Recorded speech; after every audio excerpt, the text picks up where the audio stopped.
Awesome. My name is Julia, and we'll be presenting on COVID-19 risk factors along with Justin, Chris, and Ben. Next slide. You can see here what we're going to talk about today. We'll start with risk factors for exposure and move on to risk factors for poor outcomes, interventions, and then finally, whose responsibility it is to take care of these factors. Great. So next slide. Hopefully by this point in time, we have these risk factors well established and drilled into our head. For the past year, we've been avoiding large groups, indoor gatherings, exposure to multiple groups of people, and have really tried to avoid physical contact with other people, being within 6 feet for 15 minutes or more, or just because we know that these factors increase someone's exposure to COVID. But next slide. There are, of course, those are individual techniques that are important, and there are also governmental policies and regulations and support systems that can be implemented to enforce and incentivize these behaviors. As you can see on the left-hand side, I won't read them off, but they include, contact tracing, case investigations, access to resources like testing and vaccinations. And there are some states in the U.S. that have had effective policies that have reduced exposure, and some that have rather ineffective policies or no policies whatsoever. Some examples of these include Michigan that had extreme disparities in racial and outcomes for COVID-19 for different races, and so they enlisted local leadership to come together to create a task force to work with their communities.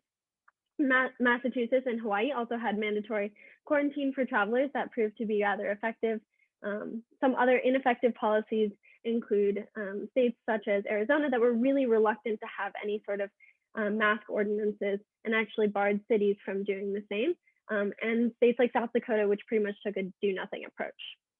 So in the following slides, I have some maps to show these policies. So basically, as you can see here, back in June, most of the country, at a time when we really could have stomped out COVID, did not have the capacity to control cases through case investigations and contact tracing. And then next slide, you can see Arizona specifically had an extreme lack of need or of contact tracers to fulfill the need. Both Ben and I are case investigators for the ASU's contact tracing team.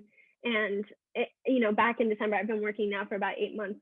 The need far was extended beyond what we could provide, and to help the community, which is such a frustrating situation to be in. Next slide. And you can see, as I was mentioning, states that have greater restrictions had much fewer cases.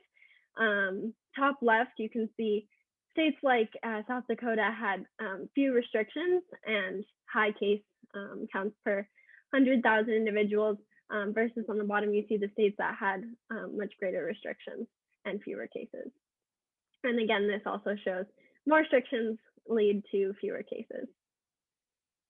And so, of course, as we've just gone through, governments play a huge role in, when it comes to protecting their populations from exposure to COVID, but there are also larger, more systemic problems in society that lead to incidental exposure to COVID, just by virtue of maybe being impoverished or having a tough physical environment or being a part of a specific racial group. And so these are social determinants of health.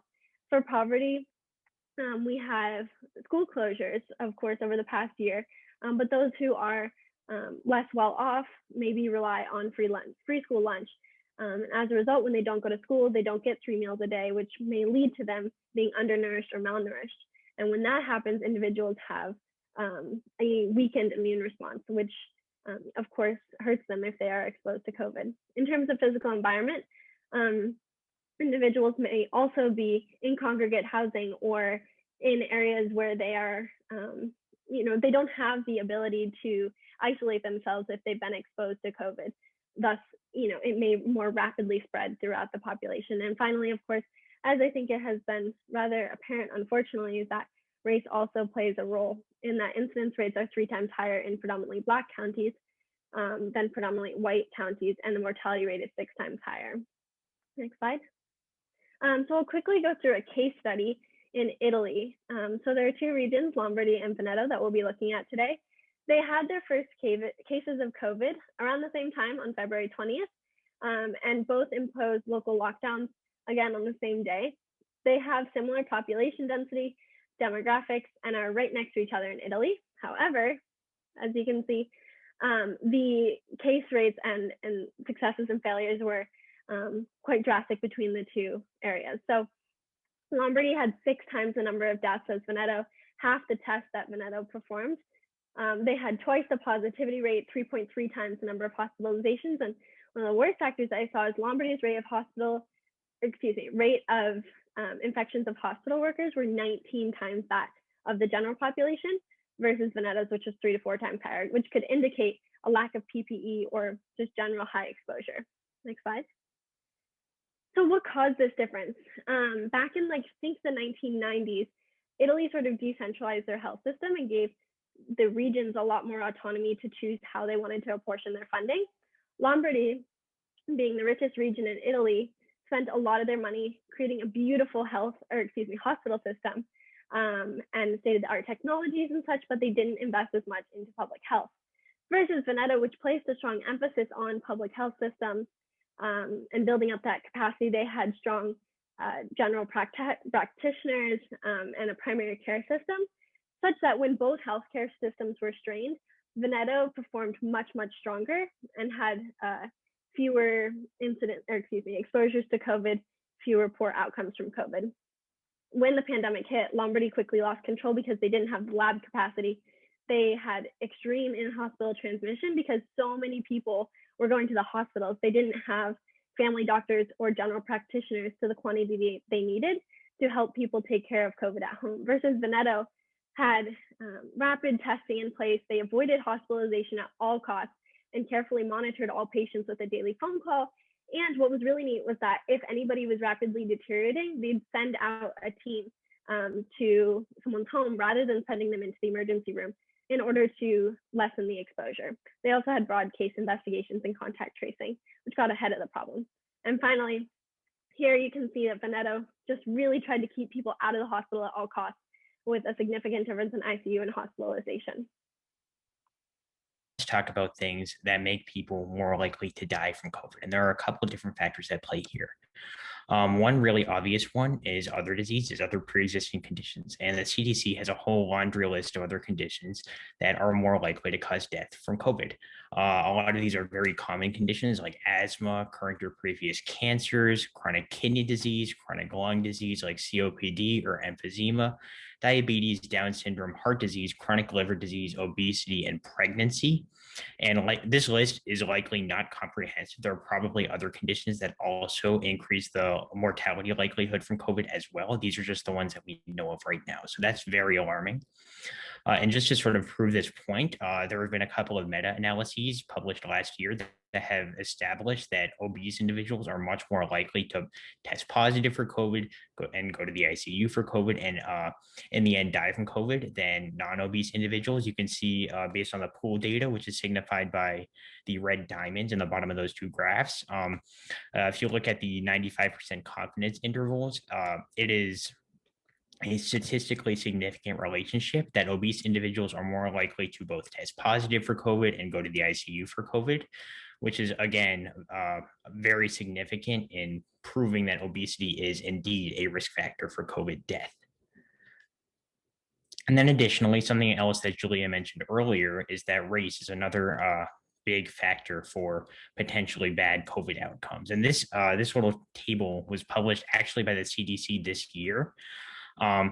And as you can see, African American and Latino patients are significantly more likely to be hospitalized and to die than white patients or Asian patients. And the big question is why? Why are they dying so much? And there's not really a simple answer, actually.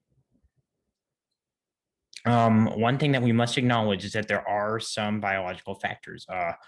Minority groups like African Americans and Latinos are, in fact, more likely to have these pre-existing conditions that we spoke of earlier.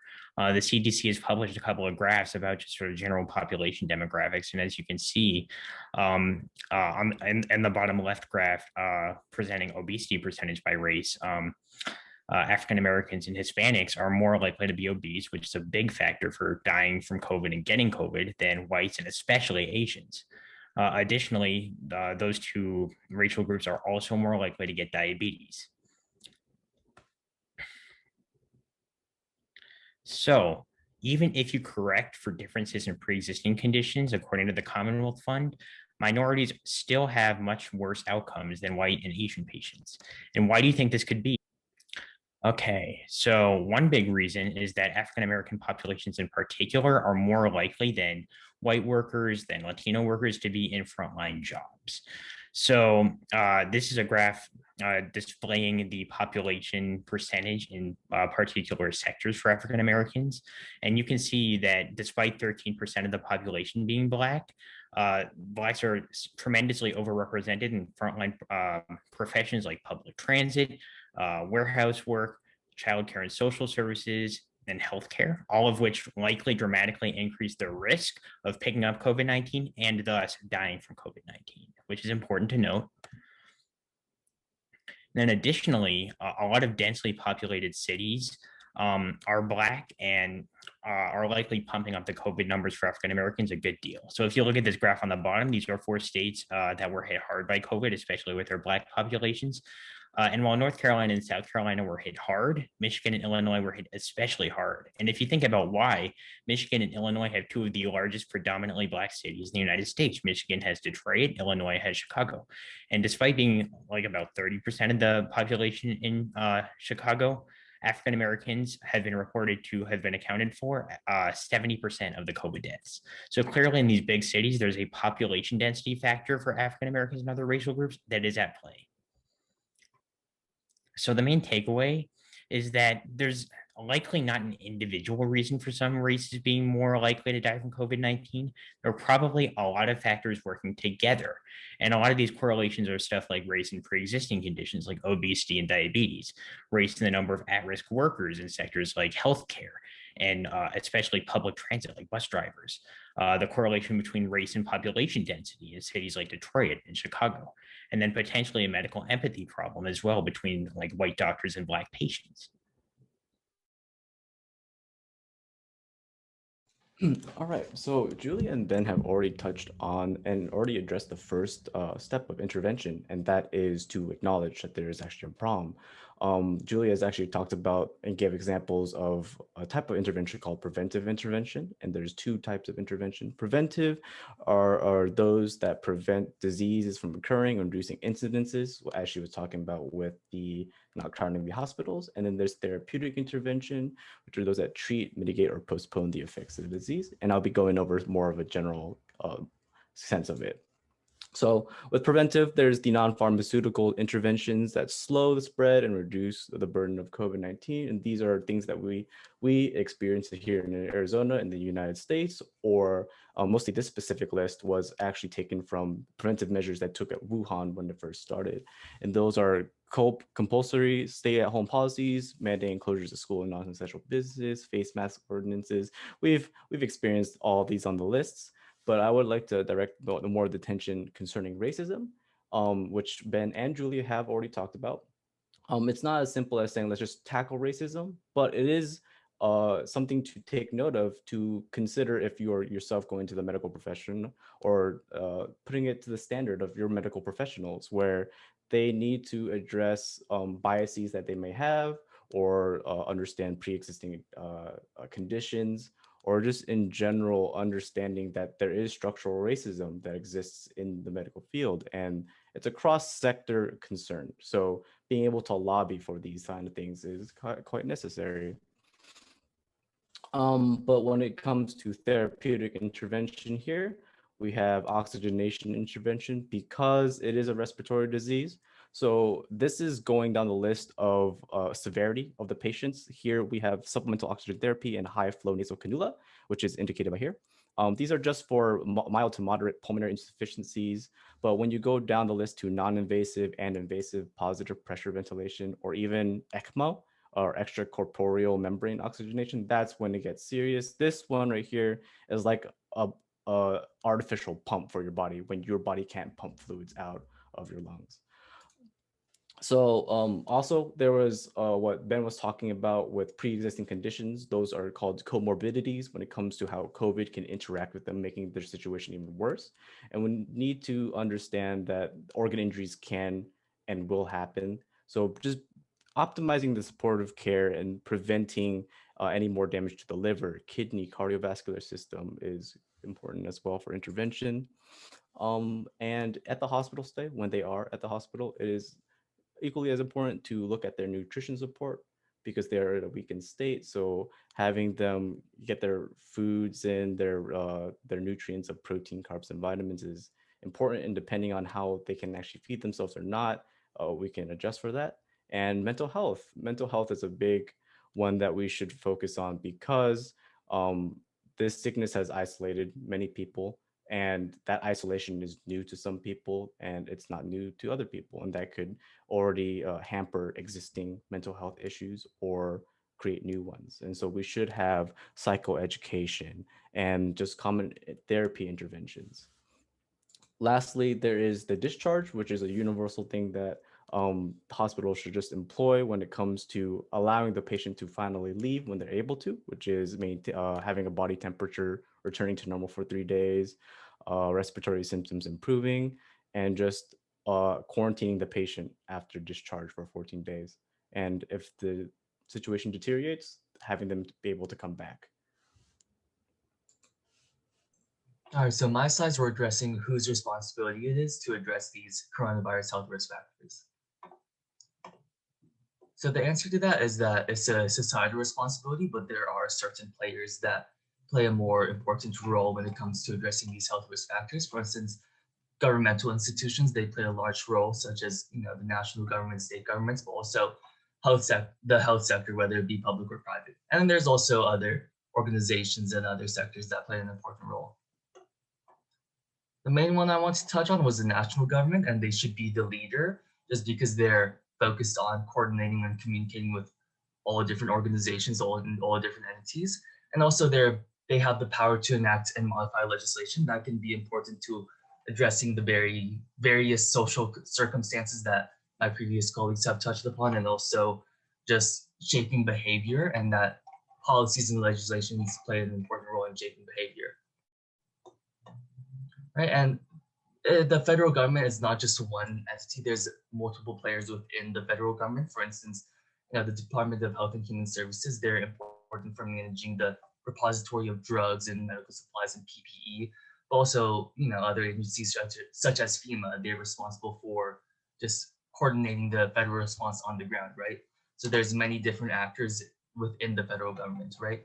But then there's also more the health side of the policy, right? And there's agencies such as the CDC, which are responsible for developing tests and administering these tests, but also the NIH, right? And they're responsible for developing the vaccines, performing clinical trials, and doing lab research. So there's also more the health side of the federal government, right? And that leads us on to the health sector, whether it be public or private. Naturally, in a pandemic, a lot of people look up to the health sector as a primary form of leadership and guidance. And I think one of their roles and responsibilities is to provide that reliable information when it comes to the risk and severity of the pandemic and how to properly address the spread of coronavirus, right? But also just protecting and supporting their healthcare workers, just making sure they're fit to actively address the virus, right?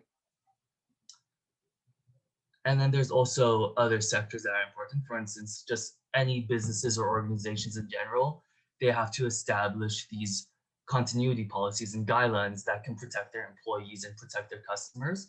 Also just allocating resources so as everyone has the necessary PPE, necessary precautions in place, right? Also, I think there is some individual responsibility when it comes to addressing these health risk factors, right? Because individuals are the ones that are changing their behaviors. I do think they still have a role to play when it comes to addressing these health risk factors. Also just raising awareness within the community, and also just making sure everyone's on the same page and making sure everyone can actively just change their behavior. And these are all our resources.